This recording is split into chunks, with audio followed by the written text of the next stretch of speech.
9 juin 1988, Lyon. Océane est née, petite fille rose et potelée. Sa pose sur son duvet est magique.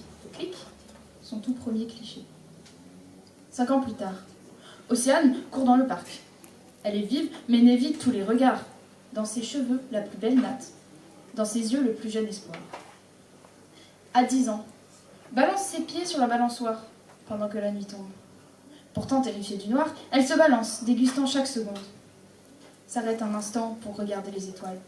Elle trouve le monde si beau sans son nuageux voile. Cette vie, elle n'en connaît que le début. Et du peu qu'elle vit, elle n'est pas encore déçue. 7 juin 2003, 15 ans. Première fête, la musique embrasse ses tympans.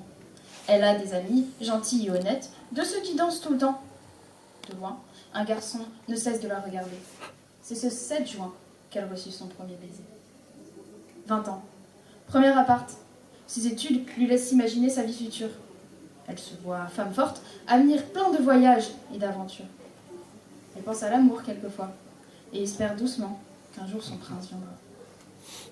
25 ans. Ça y est, une embauche à plein temps. Dans une petite boîte certes, mais elle y gagne pas mal d'argent. Fini les études.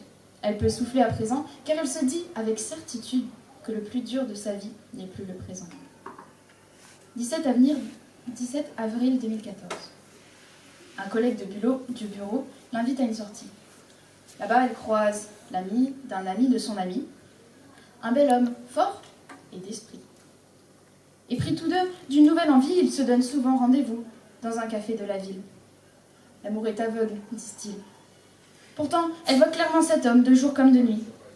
Ses mèches folles, ses yeux quand il rit, son amour noble et son charisme aussi, tout l'a guidé vers un verbe déconseillé, aimer à la folie.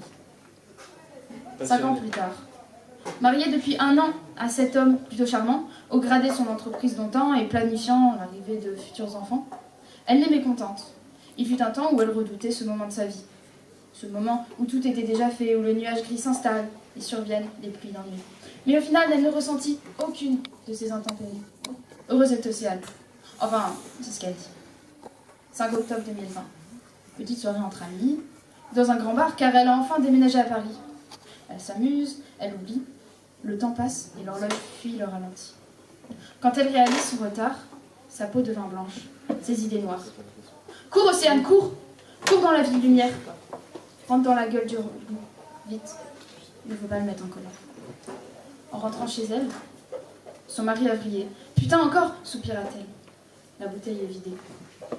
Éclat de rage dans les murs, elle a l'habitude. Mais, juste pour être sûre, Nico? La voix pleine d'inquiétude. Il se leva difficilement, d'un pas incertain. Elle sentit le changement qu'il y avait entre aujourd'hui et les autres fois. Puis, il la vit et l'attrapa d'une main. Si fort qu'il lui brisa presque les doigts. Une claque. Plusieurs fois, il la frappe de ses gestes maladroits. L'alcool empeste les prières d'Océane. Folle est la rage que le mari dégage. Coup par coup, elle abandonne. Sa garde se baisse et, sous les coups, ça donne. Elle n'entend plus les insultes, par habitude, mais les reçoit physiquement, comme d'habitude. Sa fierté, bien plus grande qu'elle, sans doute, car ses yeux ne versèrent une seule goutte. Puis il la lâcha comme un lièvre abattu. Il la laissa seule pour guérir ses blessures. Ce que j'ai dit sur les larmes est vrai, mais ce qui les dégoûte, sa jambe saignée et son cœur plein de bleu témoignaient du peu de route qu'il restait entre elle et Dieu. Mai 2023, Le Figaro. L'annonce remplit un carré entre les pubs et la météo. Nouveau cas de féminicide dans le Var. Il y en a désormais 4 cette année, depuis hier soir.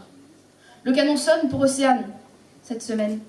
Mais le jeu ne se freine pour un mort. Que le sort vous soit favorable, chères humaines. Joyeux Hunger Games, soyez fortes.